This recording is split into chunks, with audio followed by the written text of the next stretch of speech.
has changes of both as well. Ecchymotic Kaposi sarcoma. Now, who gets Kaposi sarcoma? Elderly men of Mediterranean lineage. This is, of course, the benign type, if you like, for the most part, in that category. People from Uganda, the Congo-Kinshasa, that whole region, the devastating disease. And then patients, we ourselves in medicine immunosuppress, because it turns out they have that certain virus, and then we cause it. And the so-called young, when this first came out, I was back home in San Francisco, and this young homosexual man, it's just really, again, the homosexuals. There's a patient of mine with lymphedema, and they're going to come back to that story, lymphedema. This guy, this Haitian guy, chronic lymphedema, doesn't look purple at all. The patient was sent to me as a squamous cell carcinoma. It was not. And Professor Rocco and I are very interested in lymphedema. There's our recent paper in the American Blue Journal, and then we published this in the British Journal, this particular one. There's some postulations why in the Mediterranean people get this. Is it the volcanic soil? And it's not really clear. But that's one of the reasons there may be lymphedema. And the prototype disease with lymphedema is Stewart-Treves syndrome. Remember, there are 3 types of angiosarcomas, and they have eponyms. This is unusual in medicine. We have Kaposi sarcoma, after Moritz Kahn or Kaposi. We have Stewart-Treves, and then I'll go over Domska tumor, the only tumor named after an American physician. American, she wasn't American. No. A physician. She was not American. She was Polish. Worked under Russian occupation. Okay? Highly malignant angiosarcoma with chronic lymphedema predisposing, usually after a mastectomy, but any reason for lymphedema. And again, our online article, and this one's in the December issue of the American Blue Journal, Journal of the American Academy of Rheumatology. So those are our 2 recent citations on this Stewart-Treves syndrome, something that people, again, that can be devastating. Anytime you have chronic lymphedema for any reason, whether it's filariasis or it's congenital, you need to be careful, because this is a very aggressive cancer. Very aggressive. Thankfully not too common. Again, these are 2 guys from Cornell on the small offshore island of Manhattan, about 3 miles from where we live. You all heard of that small offshore island, Manhattan? I'm nowhere near my limit. You can about 15, less than 15, 13 minutes. Oh, 13. I have to when I started, not when you guys are fumbling with that. Okay, so these, see, because people don't look. They don't look at the histology. They thought, it's just metastatic breast cancer. Well, finally, someone looked at the histology. It was an angiosarcoma. And this is the original description. And you can see here some pictures again. Violaceous, looks sort of like Kaposi. Say again? No, these are purple. These are tumors. It's not light. It's not light. Well, no. These are real tumors. These are like Kaposi sarcoma. Yeah. How long it can stay like that? Well, it stays till they die, I mean, before it... We're talking years before this develops. Chronic lymphedema, whether it's filariasis, whatever the cause, okay? Congenital, again, can be quite widespread and devastating, okay? So Stewart-Treves, for the young doctors that take boards, this is something they always put on the boards. It's on the breast. Yeah, that happens to be, but that's, you can see, okay. So main causes and consequences of chronic lymphedema we delineated, Professor Rocco and I won't bore you with them, because we've kind of covered them. Again, in case you run into them, Stewart and Treves, they're of course both dead. Now Domska is particularly of interest. I noticed there's a lot of young ladies here, and this is the only tumor named after a woman, Maria Domska, a rare low-grade angiosarcoma, malignant endovascular papillary endothelioma, affects children and adults. Unlike Kaposi, no ethnic or racial predisposition, and it's slow-growing. Here's again our article online, and then the description after 30 years with Maria Domska herself and her son. Now in Polish, the woman is an A, she's Domska. Her son is Ski, just as my wife is Krasicka. Her father is Krasicki. Lessons in spoken Polish. We'll let you, Tanya, go over lessons in spoken Russian later, okay? some of the traditions. Every culture has its own, and in fact, this was recently published in the journal Human Pathology. This is with my son. The woman behind the eponym, a pioneer in pathology. And because she worked behind the Iron Curtain, and really so much of the work done in Russia, you never came out because it was behind the Iron Curtain. And it's like, you know how Stalin cured syphilis? You want to tell him, Tanya, how Stalin cured syphilis? He made it illegal. No one reported syphilis anymore. Pretty clever, huh? Okay, so this is a very interesting lady with a very interesting history. There she is as a young lady. Okay, and here she is last summer with my son. She's in her 90s. Going forward. Okay, and here we are with my son, and that's Maria Donska. Okay. So we have 3 angiosarcomas that I think are very interesting. Okay, and that's Mount Vesuvius and a volcano. Remember, we talked about the volcanic soil. Yeah. And there's our hotel and Mount Vesuvius with the special soil. And again, nobody really knows why. Next. Here we are. This is my friend Rocco, Vincenzo Rocco. You can see his diploma from Sigma Xi. You recognize that? Yes, yes. You'll notice it, Tanya, too, when he brings it home. Okay, next, please. Okay, so I was very interested in this since 1979. We had what was then a huge series of patients with Kaposi's. 37 was a lot of patients before AIDS, okay? And I went to medical school on a small offshore island called Manhattan. Okay, you guys have heard of it. I'm from San Francisco. I got my bachelor's degree in political science from Berkeley. Got a master's in public health from Berkeley, and then went on to medical school in the small offshore island of Manhattan. Okay? And, we heard that the only people with Kaposi's were Italians and Jews. So I thought that's all they have in Manhattan are Italians and Jews.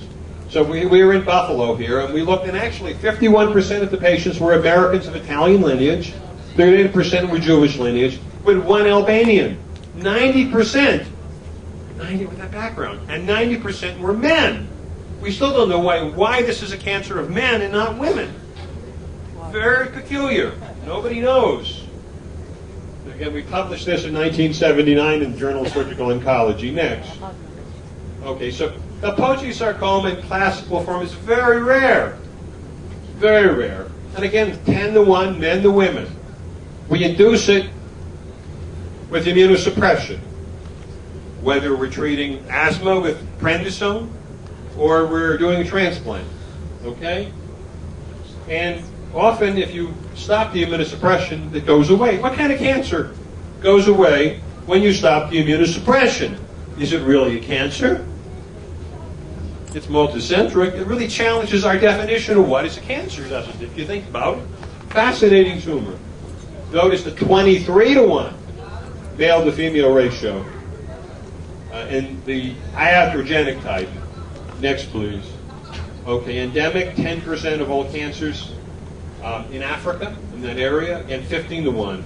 Epidemic, half the cancers in men. Now, why is the data coming from Uganda? Because the Brits created a very nice registry, okay? So they had very nice data from Uganda, even though Idi Amin was perhaps not the kindest leader the citizens of Africa ever knew, okay? So the data was good. And 20% of the cancers in women. Next. Okay, my original description, I had the original description of Kaposi sarcoma, AIDS, in 1981. The group in New York, Los Angeles, and us in San Francisco. Kaposi sarcoma in the homosexual man, a new and striking phenomenon. Sad to say it's not so new, but it's still striking. Next. This is the Kaposi sarcoma clinic. You can see around accurately. Next.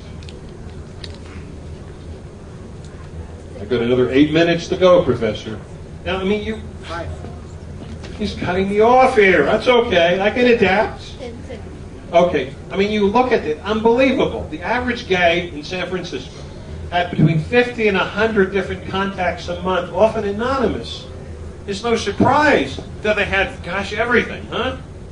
And I made this started in 1981. Multiple intercurrent infections, everything, nitrites, immunosuppression.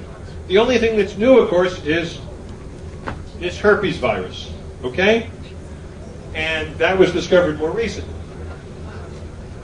Herpes virus type 8 is necessary but not sufficient for Kaposi sarcoma. So you can have it, but plenty of people have it and don't get Kaposi sarcoma unless they get immunosuppressed. Okay, next please.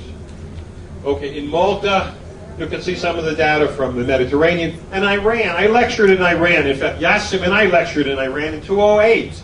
We went around Shiraz, Isfahan, and of course Tehran. And the data is really low in Iran. Now, this is not because they did a Stalin maneuver and made it illegal to report, because Iranians that immigrated out of Iran have a very, very low incidence, okay?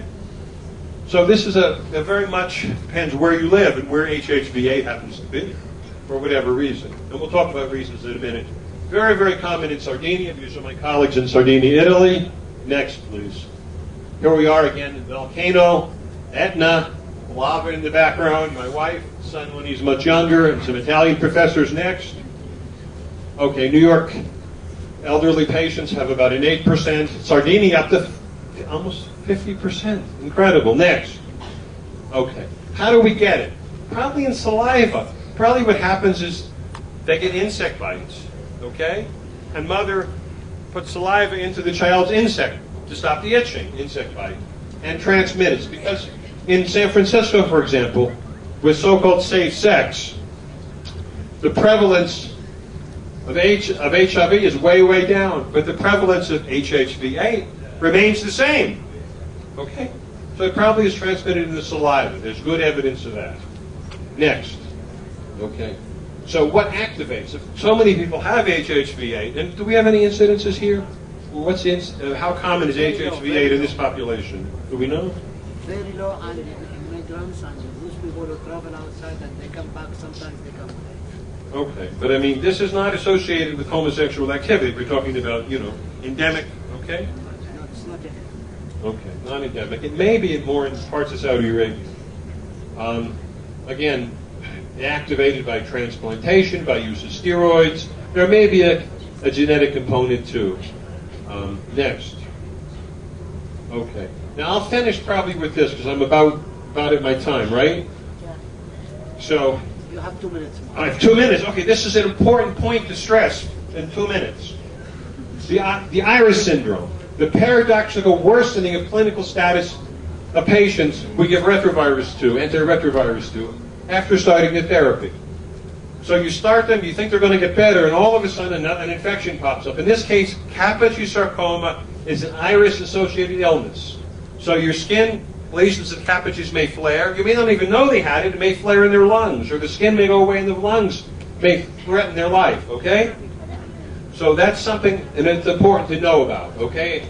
And again, this was our paper from Lancet, but why don't we stop there, because we're exactly on time. So thank you all for listening.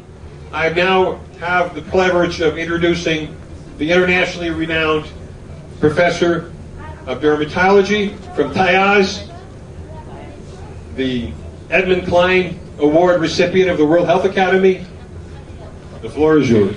Thank you very much. Thank you, Bob. This was very informative lecture. So we are going to present the next speaker, محمد حاتم حلمي من مصر. موجود؟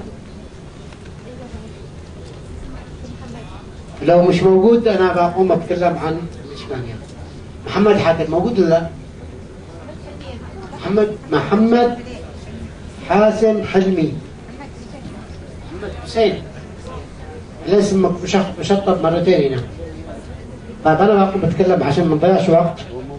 هو المفروض يتكلم معنا عن leprosy in migrant population. Instead, I will speak on a new method of treatment for leishmania, cheap and valuable. Okay? So.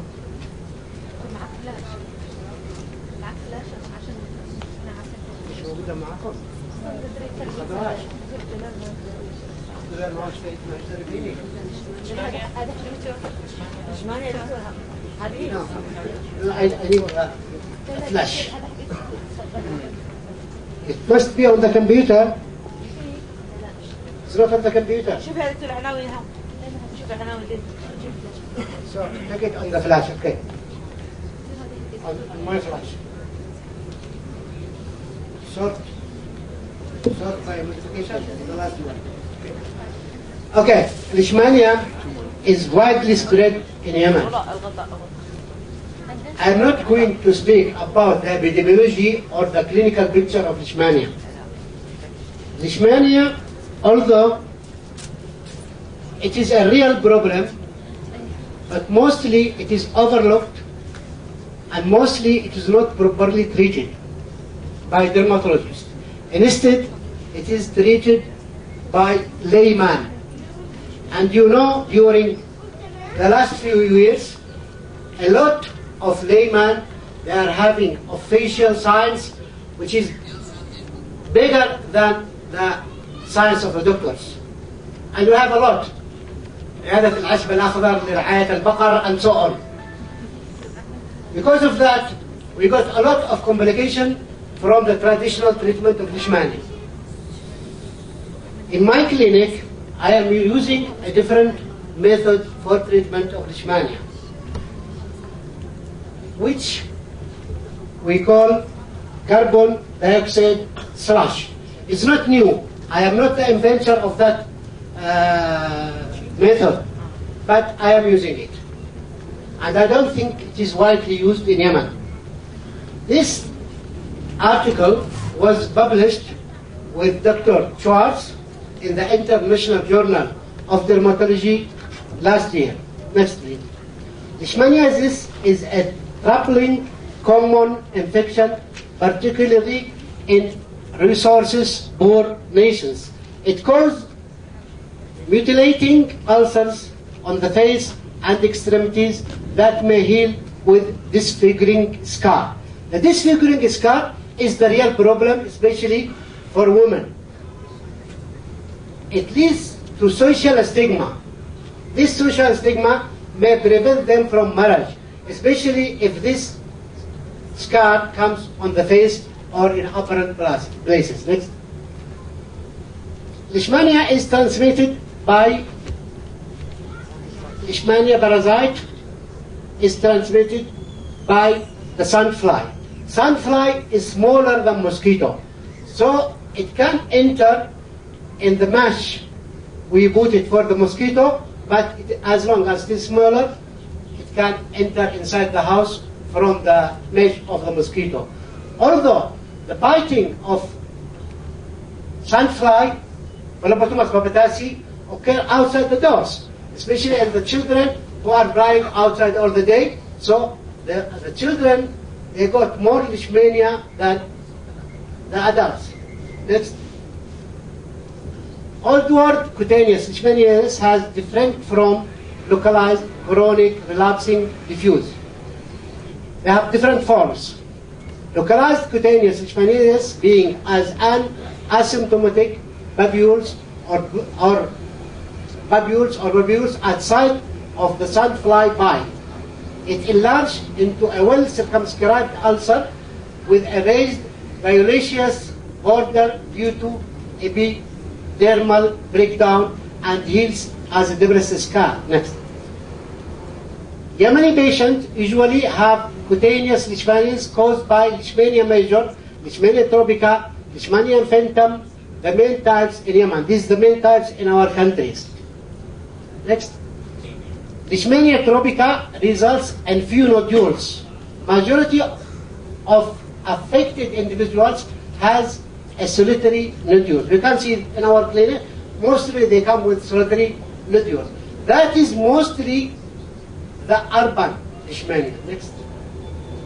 But in rural Leishmania, Leishmania major is most common than Leishmania tropica. So we have it in multiple ulcerating forms or nodules like this. These nodules, multiple nodules, can be mistaken for acne vulgaris or for libromatous leprosy. But the reality, this is a leishmania, and we have done test on this, and we find it leishmania after he was treated for rheumatoid leprosy. Next. The diagnosis, the affordable diagnosis in Yemen is by dermal scrubbing and Giemsa stain. We don't have culture, and we cannot do culture for leishmania. The parasite can only be found in 70% of cases of cutaneous leishmania and 50% of cases of mucocutaneous leishmania. The mucocutaneous leishmania in Yemen mostly on the lips. We don't have the Aspergia that seen in the New World in Brazil, Mexico, and that areas. We have only mucocutaneous leishmania on the lips, and it is also resistant for treatment. The lip becomes very big, and it gives disfigurement, especially for girls. Next.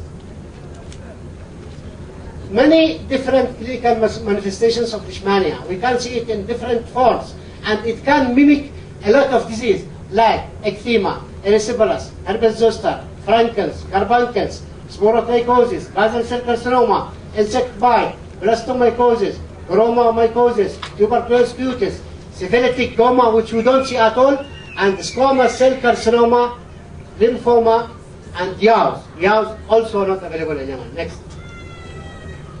Chemotherapy and immunotherapy. First of all, immunotherapy we don't have in Yemen. Chemotherapy, we have the pentavalent antimony intramuscular or intralesional. Mostly we are using intralesional. And I have a research in that published in Saudi Medical Journal 5 years ago.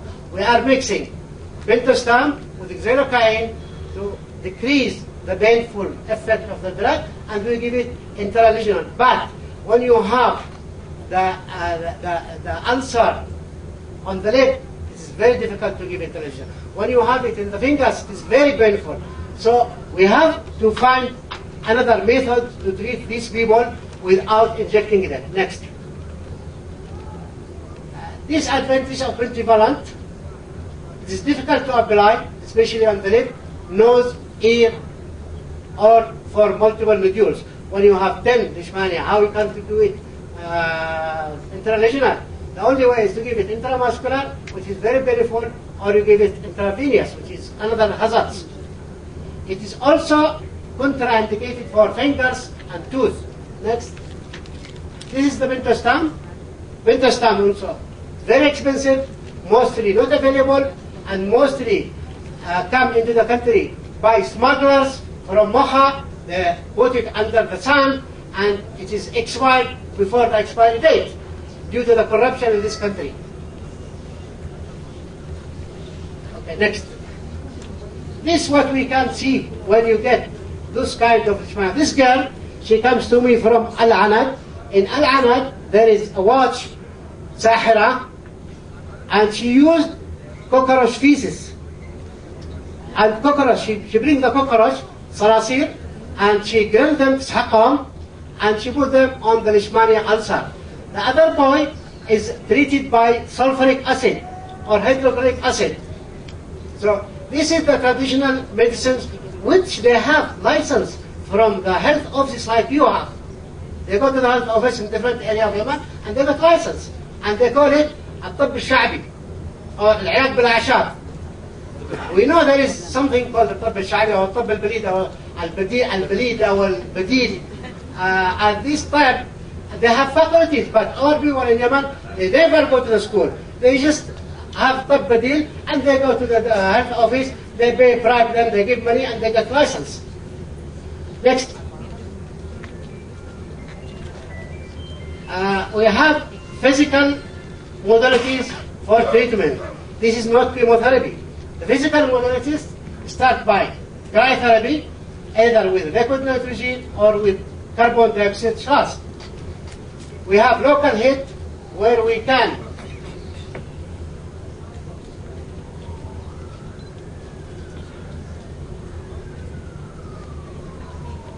local heat is used especially in Afghanistan. Afghanistan, who start inventing this local heat using cryosurgery, yes, electrocautery. They use a special system of electrocautery and treat leishmania by electrocautery. Also, heat is carbon dioxide laser. What you are going to use the normal form, not the fractional. Okay? Ablation of CO2. We use it also to treat leishmania. Surgery, they remove it by surgery. Curettage, electrodesiccation, and carbon dioxide laser. As I told you, next please. Cryotherapy with liquid nitrogen. Cryotherapy entails freezing the thermosensitive leishmania. When we put the lesion on 70 degrees below the 0 centigrade, the leishmania is very sensitive, leishmania parasite. So we kill the leishmania and we don't affect the tissue cells. So it is selective only for the parasite, for the osteopods. Cryotherapy with liquid nitrogen, mostly often utilized. I use it in my clinic, but the cylinder of liquid nitrogen will cost me $100. But the cylinder of carbon dioxide will cost 5,000 riyal. It's about 220. So liquid nitrogen is very expensive and it is not available. Sometimes the factory will not give you liquid nitrogen because it's a byproduct of oxygen. They prepare oxygen and carbon dioxide, and the byproduct is liquid nitrogen. So you have to stop oxygen to make liquid nitrogen. Mostly you don't find it. So the best thing now for me to use is carbon dioxide. Next, please. This is the liquid nitrogen, that's the cryogun, and that is the cylinder for liquid nitrogen. Next, please. So my study started early in 2005. The study with cutaneous leishmania were treated with cryosurgery using liquid nitrogen as a cryo. This is another study. It's not mine. As cryogen, utilized as 2 cycles of 10 to 30 seconds freezing time and repeated at 3 weeks interval. Excellent cosmetic results were achieved with no relapse and only minor side effect. Liquid nitrogen will give us less side effect than we get with carbon dioxide snow. Next.